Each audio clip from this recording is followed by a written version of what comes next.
Olá, intervalo de aula começando nesse sábado aqui na TV Band e hoje você confere. A aluna de jornalismo da Faculdade de Araguaia, Caroline Louise, entrevista o professor João da Cruz Gonçalves Neto, que traz conhecimentos e reflexões sobre educação política e educação em direitos humanos. Eu penso que o momento político que estamos vivendo é um momento bastante sensível. Aparentemente a gente está vivendo uma crise bastante profunda, não apenas no Brasil, mas no mundo como um todo. As instituições foram... Tem também uma matéria especial produzida pelo aluno de jornalismo da Faculdade de Araguaia, Natanael Dias, sobre conscientização e prevenção da AIDS. A falta de prevenção ao HIV/AIDS e outras infecções sexualmente transmissíveis tem sido motivo de preocupação, principalmente entre os jovens, segundo a opinião de especialistas. Todos esses conhecimentos que podem ser levados para a sala de aula, você acompanha agora, aqui no intervalo de aula.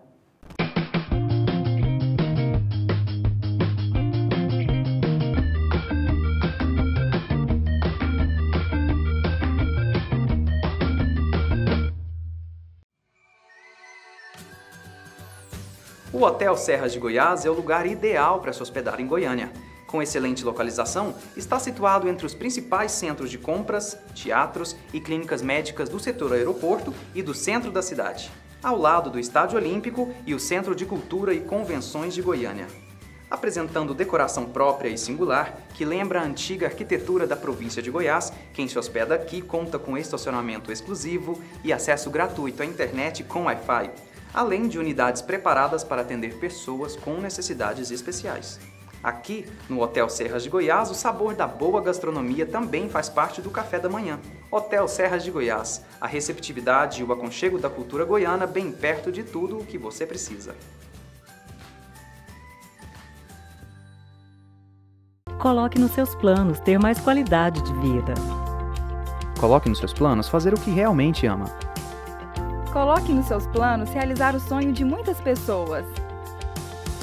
Coloque nos seus planos ser valorizado e respeitado. Coloque nos seus planos cuidar de tudo que é importante. Inscreva-se no vestibular 2018. Faculdade Araguaia. Coloque nos seus planos.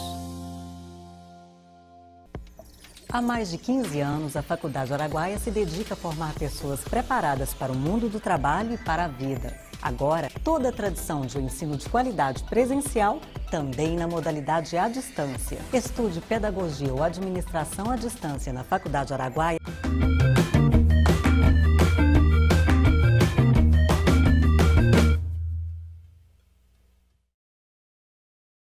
Olá, seja bem-vindo e bem-vinda ao programa Intervalo de Aula. Nesse momento de crise profunda em que as instituições mostram seus limites, torna-se cada vez mais importante nos educarmos politicamente e conhecermos mais sobre os direitos humanos, para atuarmos de forma ativa e autônoma na sociedade.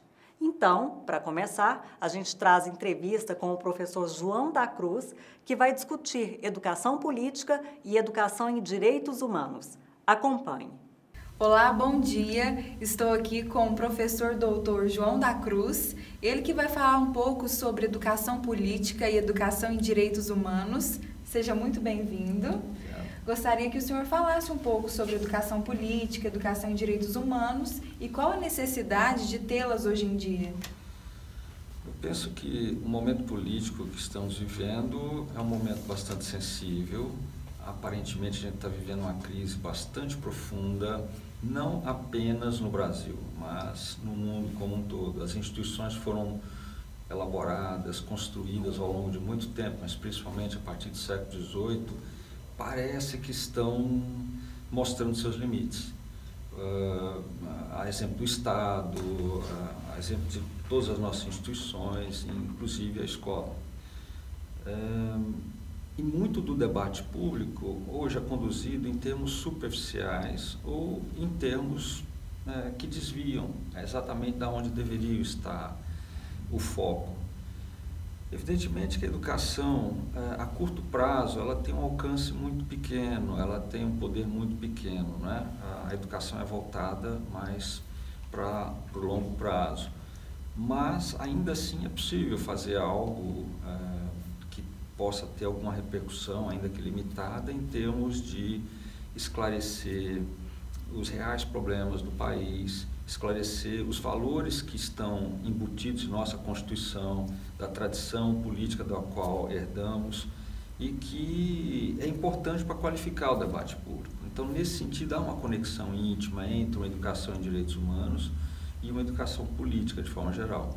Quando a gente fala educação política, não falamos de uma educação partidária, de uma educação assumidamente ideológica. Evidentemente que não existe neutralidade, mas uma educação que se aproxime dos valores constitucionais como que temos, e no mundo de hoje, no Brasil de hoje, os valores constitucionais eles já se tornaram em demasia progressistas. É importante que esse esclarecimento seja feito. E, nesse sentido, uma educação voltada para a formação do cidadão, voltada para a reflexão sobre os problemas do país e que fuja um pouco daquele lugar comum que a própria imprensa, que o próprio jornalismo acaba impondo de disputas binárias, de disputas simplistas, reducionistas da vida política nacional, então se torna bastante necessário. E é um desafio, né, para os professores discutirem isso e colocarem isso em pauta em sala de aula, né? Acho assim, quem que vive um ambiente escolar, de uma certa forma, hoje, está vendo a pressão extremamente grande que estamos sofrendo. Como se tudo que saísse da escola fosse ideologizado, fosse partidarizado, fosse sectarizado. Evidentemente que o projeto, a elaboração, tanto da universidade quanto da escola pública, na sua raiz, é de formar um cidadão por completo, de formar um cidadão que saiba pensar o mundo por si mesmo e, a partir disso, fazer suas escolhas. Mas hoje, a cada dia que a gente abre o jornal, a gente se assusta com notícias que são verdadeiramente assustadoras, que parecem estar muito distantes, às vezes, daquilo que nós achávamos que eram os valores que gostaríamos de ter no país. Por exemplo, há poucos dias se censurou o Enem, ou suspendeu, ou se proibiu literalmente uma orientação do Enem de reprovar alunos que fossem claramente, francamente contrários aos direitos humanos. Quando falamos de direitos humanos, nós estamos falando de uma bandeira política ou partidária. A gente está falando do mínimo necessário à vida pública. Então, assim, ao se censurar ou ao se tentar coibir isso como se fosse algo partidário, que parece ter sido o caso, a gente já não temos mais limites. Ou seja, a pretensa ideia de liberdade de expressão ou proteção da liberdade de expressão não encontra limite algum, e sempre houve. Evidentemente que há exageros de várias partes, né? Tanto daqueles que se dizem progressistas, quanto daqueles que se dizem, não se dizem reacionários, mas conservadores. De toda forma, a gente vive hoje no país um momento bastante agudo e, evidentemente, que até o profissional em educação tem sido submetido a uma vigilância e a uma imputação indevida de partidarismo, que é muito perigoso. Qual seria a mudança necessária para o país hoje, para se pensar mais em educação política e em direitos humanos? Será que é começar pela educação básica? Me parece muito claro que o Brasil tem um dever muito grande, um dever histórico para com a educação. Mas, se eu posso citar o Darcy Ribeiro, quando dizia que a crise na educação no Brasil não é uma crise, é um projeto, me parece que isso tem muito a ver com a constituição política do país. A Constituição política do país nunca permitiu que houvesse uma melhoria qualitativa, substancial, que fosse a âncora da democracia nacional. Nós temos hoje uma educação, e isso não é só no Brasil, isso acontece no mundo, de ver a educação como algo que deve servir aos interesses de mercado, que deve servir a interesses corporativos, e não aquele antigo ideal de formar um cidadão por completo. Então, a gente vê com muita preocupação essa tendência, não é, que tende primeiro, a partidarizar, a condenar preconceituosamente a tarefa constitucional da educação e, ao mesmo tempo, ver nela um projeto, uma incapacidade do país de elaborar melhor essa base da democracia que é a educação. Nem pensar em educação política, mas pensar na educação, porque a educação e de qualidade, e pública e universal, é por si só política. Não é? Ou seja, você ter pessoas mais abalizadas a compreender o país, a compreender o mundo, a compreender a si mesmo, a respeitar os valores básicos, que é a dignidade da pessoa, a igualdade, a democracia, a tolerância, que são os requisitos básicos para se compreender a humanidade a partir dos direitos humanos. Isso é político por si mesmo, isso é necessário, é fundamental. E não aquela mera educação voltada para a competição no mercado, de instrumentalização excessiva das pessoas, inclusive uma sobrecarga muito grande de alunos, não é? E uma sobrecarga que só tem uma função de ser aprovado em alguma prova e não de se formar a pessoa integralmente. Quando a gente fala de educação política, a gente fala no sentido mais amplo, no sentido de uma educação que forme a pessoa intelectualmente e permita a ela buscar sua autonomia. É muito interessante isso que o professor falou e eu até queria a sua opinião. Qual que é a função hoje do professor nisso tudo que está acontecendo na sociedade? Que é bem desafiador, né? Eu acho que a sua pergunta é bastante importante na medida em que, quando vemos o papel do professor, não é só um papel simplesmente técnico. Existe uma responsabilidade social extremamente grande depositada sobre os ombros do professor. E nesse sentido, no sentido mais amplo, uma responsabilidade política também, não é? Porque é a formação de um cidadão, a formação do caráter, a formação de um aluno, que muitas vezes é negligenciado pela própria família. E exatamente uma profissão que já é tão sacrificada, hoje então está num fogo cruzado, bastante perigoso, porque é como se estivéssemos num ambiente de conflito constante que a escola não consegue se furtar a ele.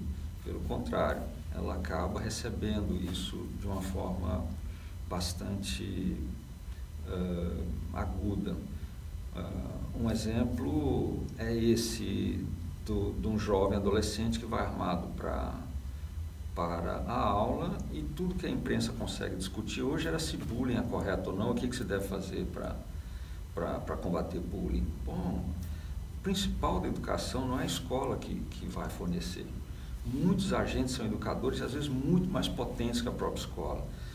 Uma certa pauta jornalística, ela tem um poder de destruir muito maior que qualquer serial killer que entre numa escola e faça e cometa uma tragédia. Uma pauta jornalística pobre, redutora, sensacionalista, ela tem um poder de deseducação muito grande e a escola ela tende a contornar isso e sem poder, evidentemente. A escola não tem o poder de contornar isso. Às vezes os conteúdos que se divulgam em filmes, vocês vejam que é um conteúdo pedagógico também, é um conteúdo ideológico bastante forte em filmes, no discurso jornalístico, onde mais podemos ter, às vezes, agentes que são muito mais poderosos para alcançar o imaginário público do que a educação.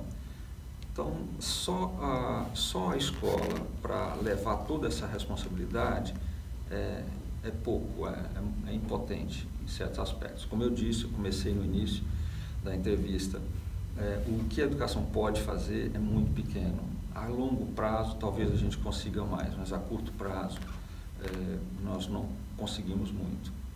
E esse pouco que conseguimos, talvez sejam assim, fruto de uma espécie de ativismo pedagógico, como o Núcleo de Direitos Humanos da Universidade Federal tenta fazer, a instauração ou o início de uma escola de direitos humanos do Núcleo de Direitos Humanos que tentamos fazer, que é oferecer, às vezes, quase que uma tarefa de esclarecimento, para desmistificar tantos preconceitos, tantos discursos mal conduzidos, às vezes até levianamente, do que seja direitos humanos ou não, e polarizando, às vezes, o imaginário da sociedade brasileira de uma forma perversa.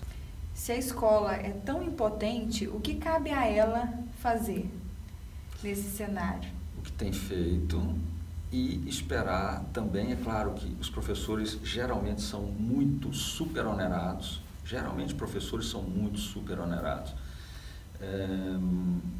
acho muito difícil, nós pedimos sempre mais do professor, mas enquanto a escola não for compreendida dentro de um projeto de país a longo prazo, a escola não pode fazer muito. Sei que isso não é uma visão muito otimista, mas não resta fazer a não ser o que já se tem feito. E, é claro, melhorando. Então, de certa forma, a escola melhorou no Brasil, tem melhorado. Mas existe ainda uma demanda gigantesca a ser feita, que nós já poderíamos ter feito há gerações atrás, mas por algum motivo nós não realizamos, não fizemos.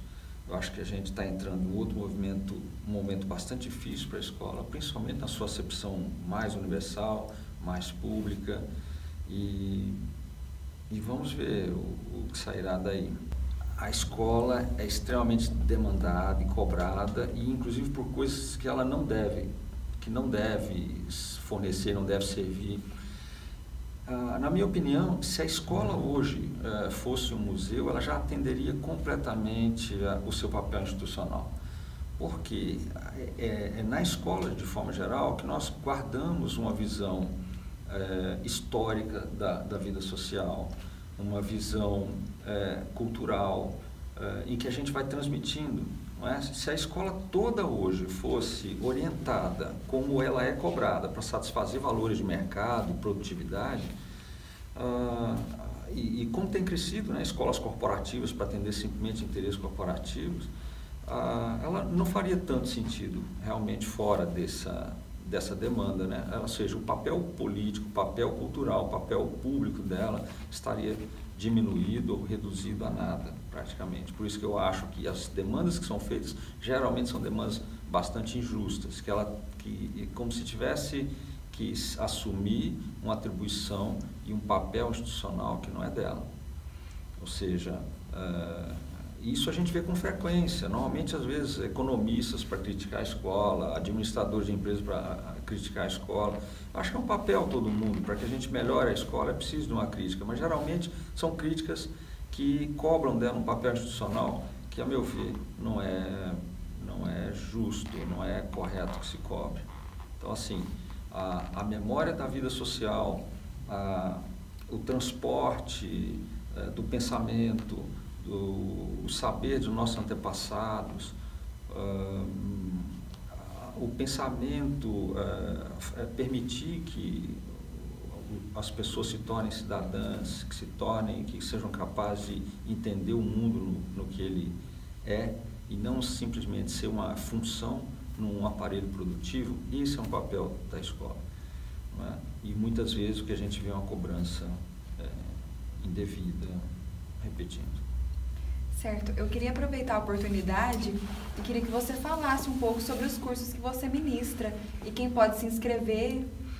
Hoje nós estamos oferecendo um mini curso lá na Faculdade de Direito da Universidade Federal de Goiás, que é um mini curso que pretende abordar alguns valores políticos que constituem a nossa tradição e os nossos ideais políticos, principalmente em direitos humanos, e usando animações da Pixar, da Disney e de outras para ilustrar esses valores, ou como são confirmados ou como são negados.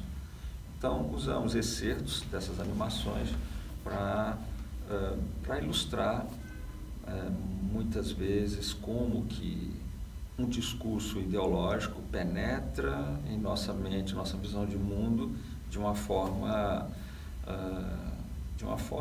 divertida, de uma forma em forma de entretenimento, e que às vezes tem um papel muito grande, às vezes até muito maior que a escola na nossa formação, na nossa elaboração da visão de mundo que temos. muitas vezes os conflitos, as mensagens, são meta-mensagens, elas não são muito claras. O que a gente pretende mostrar com essas ilustrações é o discurso, os metadiscursos que não são explícitos. Daí, o subtítulo do minicurso é o que anima as animações. É aberto ao público, é gratuito, basta que compareça. A próxima sessão vai ser no dia 9 de novembro, às 19 horas, na Faculdade de Direito. Gente, infelizmente nosso tempo é curto. Muito obrigada por transmitir seu conhecimento. Nossa entrevista fica por aqui. Tchau!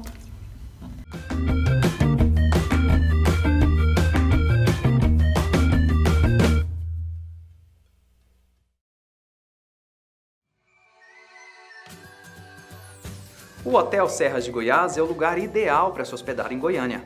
Com excelente localização, está situado entre os principais centros de compras, teatros e clínicas médicas do setor aeroporto e do centro da cidade, ao lado do Estádio Olímpico e o Centro de Cultura e Convenções de Goiânia.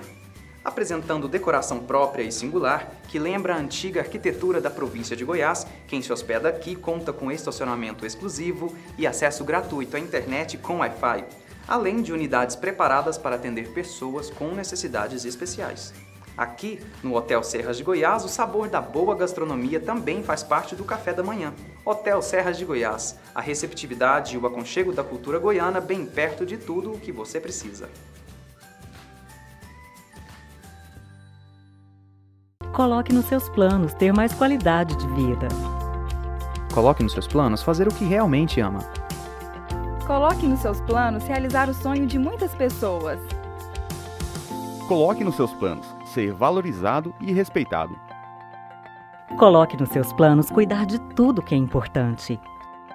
Inscreva-se no vestibular 2018. Faculdade Araguaia. Coloque nos seus planos.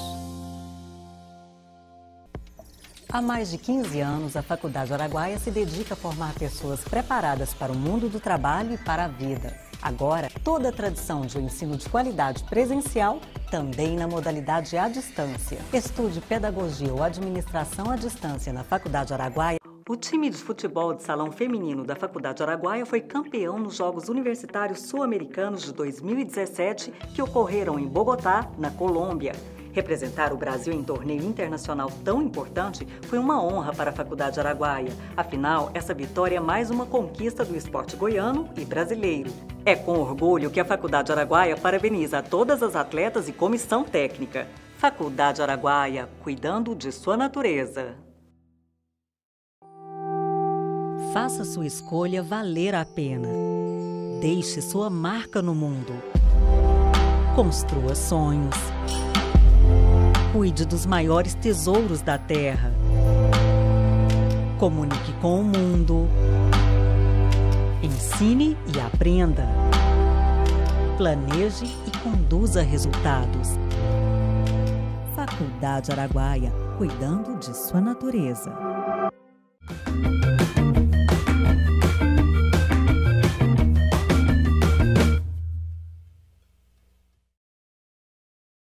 Voltamos ao intervalo de aula, onde professoras e professores trazem conhecimentos e debatem educação. A matéria que trazemos agora é tema importante que merece e deve ser levantado e discutido no ambiente escolar e não escolar. A conscientização e prevenção da AIDS. Acompanhe a reportagem de Natanael Dias. A doença, que foi considerada inicialmente como própria de grupos específicos, gerando fortes preconceitos, com o passar do tempo foi atingindo variados grupos independentes de classe social, sexo, orientação sexual, cultura, raça e crença. E o mês de dezembro é o mês da luta contra a AIDS. E atualmente a prevenção e a informação ao HIV/AIDS são duas importantes aliadas para a conscientização e quebra de alguns paradigmas em torno da doença. A falta de prevenção ao HIV/AIDS e outras infecções sexualmente transmissíveis tem sido motivo de preocupação, principalmente entre os jovens, segundo a opinião de especialistas. De acordo com o último boletim epidemiológico de 2016 do Ministério da Saúde brasileiro, foram notificados 92.142 casos da doença em homens e 44.766 casos em mulheres. Já aqui no estado de Goiás, foram contabilizados 3.869 casos da doença. O preconceito é uma das coisas que a ativista e funcionária pública Liamar Alves teve e ainda tem que lidar ao assumir sua sorologia. Liamar convive com o vírus HIV há 20 anos e relata suas experiências em relação à discriminação sofrida. Existe sim muito preconceito ainda, porque eu mesmo que trabalho aqui no Grupo Pela Vida, né, eu saio para receber algumas doações e às vezes eu chego para receber as pessoas quando se recusam a doar porque é uma ONG que trabalha com pessoas HIV. A jovem Leandra, que preferiu não se identificar, descobriu ser HIV positivo recentemente e fala sobre a aceitação e dificuldade de ser portadora do vírus na sociedade brasileira. A sociedade é complicado, mas se a família já aceitou, que é o o prioritário é a família. Agora, o restante do povo não interessa, entendeu? Antigamente era o fim do mundo, quando foi descoberto, mas hoje em dia minha família já aceitou, agora o demais para mim não interessa. Lúcia Regina é psicóloga de um hospital goiano referência no tratamento do HIV/AIDS. A profissional explica o processo de lidar com a doença no dia a dia. Bom, receber um diagnóstico de HIV sempre vem carregado com medo do preconceito, porque quando surgiu o HIV, ele surgiu num grupo de risco, né? Então, pacientes que eram homossexuais, prostitutas e usuários de drogas. Então, isso gerou uma certa discriminação. E ainda hoje persiste essa ideia de que o HIV acontece nesse grupo específico. Apesar da gente saber que o que acontece hoje são comportamentos de risco que qualquer pessoa, qualquer um de nós pode cometer. A rotina de uma ala médica que cuida de pacientes HIV positivos sempre é turbulenta. A enfermeira e coordenadora da unidade de terapia intensiva desse hospital de Goiânia, especializada em doenças contagiosas, convive todos os dias essa experiência e aponta que alguns pacientes portadores do vírus estão buscando ajuda médica quando a doença está em estado avançado. Nós recebemos, em média, aqui de 9 a 10 pacientes, a maioria são HIV, né? Os pacientes vêm com doenças oportunistas, né? Que vêm do HIV, que é tuberculose, pneumonias, entre outras doenças. Embora a ciência dê cada vez mais esperança de cura do HIV/AIDS, a infectologista Heloína Claret confirma que enquanto não temos a cura, o preservativo ainda continuará sendo o melhor método contra a doença. Então eles sabem que eles vão ter que criar alguma forma de expor esse vírus que fica escondido. A partir daí, sim, a possibilidade da cura, ela é real. E, na verdade, a gente sabe que a cura é real. Isso vai acontecer em algum momento. A gente não sabe ainda quando é que vai ser. As pessoas não têm usado preservativo. E preservativo para HIV funciona. Funciona muito bem. Não funciona para algumas outras IST, mas para HIV funciona. É isso aí, sábado cheio de conhecimentos aqui no intervalo de aula que você pode levar para a sua sala de aula, para a sua escola e também para os ambientes não escolares. Afinal de contas, conhecimento e educação tem em todas as partes, não é mesmo? E a gente conta com você para enriquecer o nosso debate sobre educação e trazer mais conhecimentos aqui para o nosso público e para vocês, professores, também, ok? Bom, a gente se vê nas redes sociais, o YouTube, você pode rever as edições anteriores e essa edição do programa também, nesse endereço que aparece aqui no vídeo. E vamos nos falando durante a semana para, no sábado que vem, um novo encontro marcado aqui na TV Goiânia Band, tá bom? Até mais!